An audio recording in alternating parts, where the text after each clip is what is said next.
Assalamualaikum warahmatullahi wabarakatuh.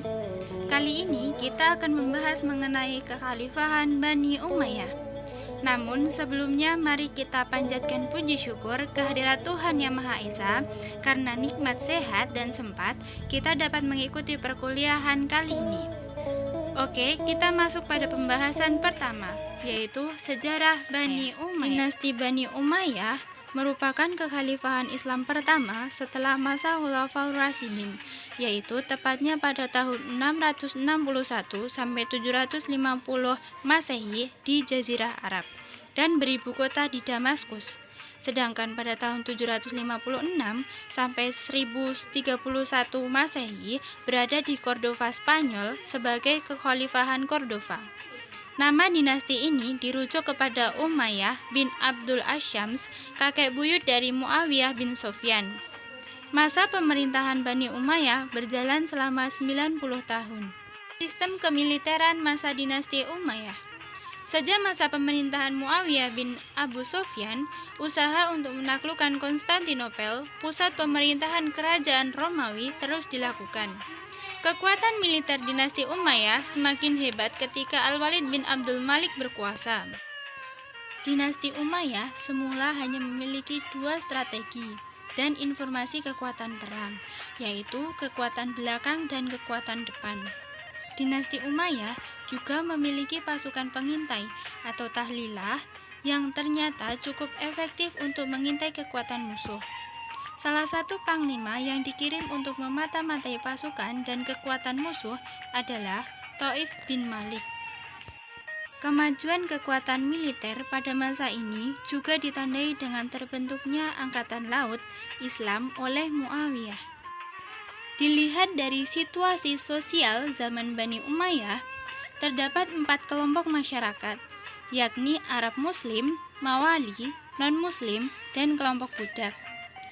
Kelompok Arab Muslim menduduki kelas sosial tertinggi disebabkan karena mereka sebagai kelompok pendatang yang berkuasa, juga dikarenakan sistem aritokrasi.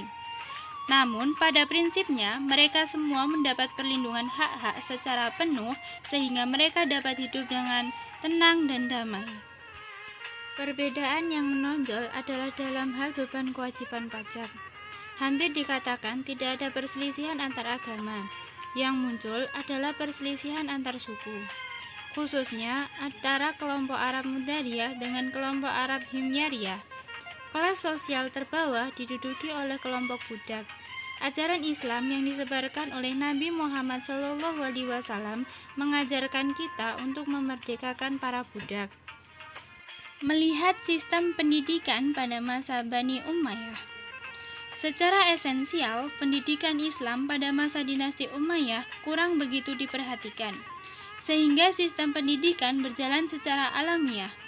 Walaupun sistemnya masih sama seperti pada masa Nabi dan Khulafaur Rasyidin, pada masa ini pola pendidikan telah berkembang, sehingga peradaban Islam sudah bersifat internasional yang meliputi 3 benua, yaitu sebagian Eropa, sebagian Afrika, dan sebagian besar Asia, yang kesemuanya itu dipersatukan dengan bahasa Arab sebagai bahasa resmi negara. Selanjutnya adalah para khalifah Bani Umayyah yang bisa dilihat pada slide di atas. Kemajuan arsitektur di masa dinasti Umayyah. Arsitektur adalah sebagai bangunan yang terancang dengan tujuan tertentu. Dalam bagian fungsi bangunan yang terpenting adalah kesesuaian.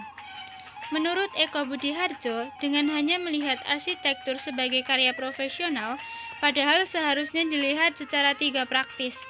Yang pertama adalah fungsional, yang kedua struktural, dan yang ketiga adalah estetika.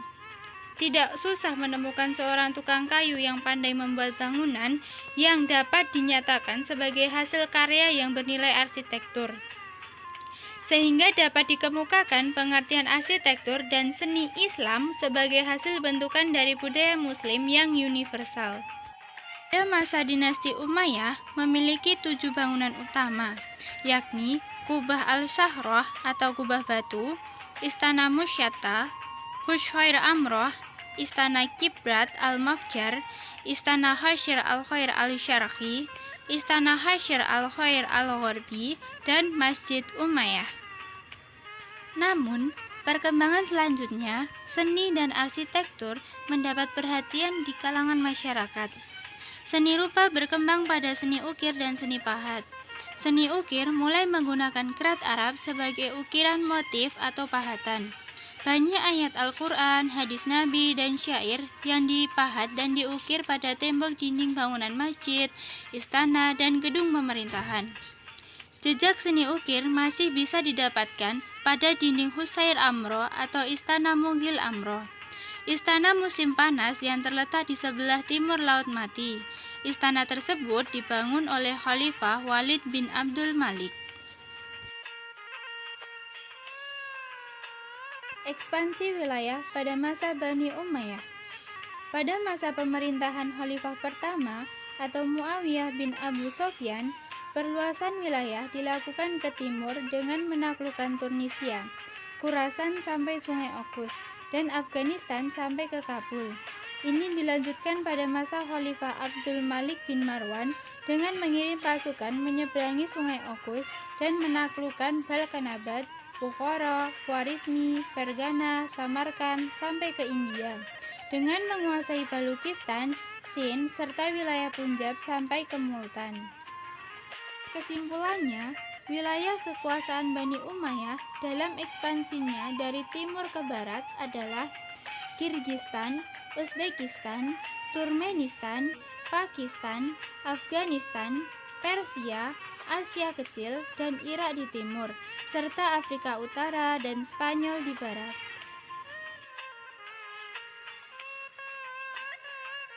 Masa kehancuran dinasti Umayyah.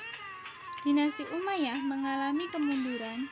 Hal itu dikarenakan: pertama, ketidakcakapan para penguasa serta kejahatan perilaku mereka merupakan faktor utama hancurnya dinasti Umayyah.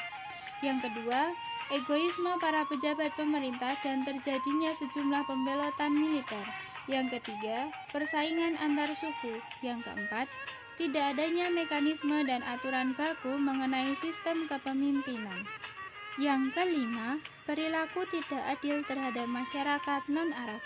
Yang keenam, propaganda dan gerakan Abbasiyah.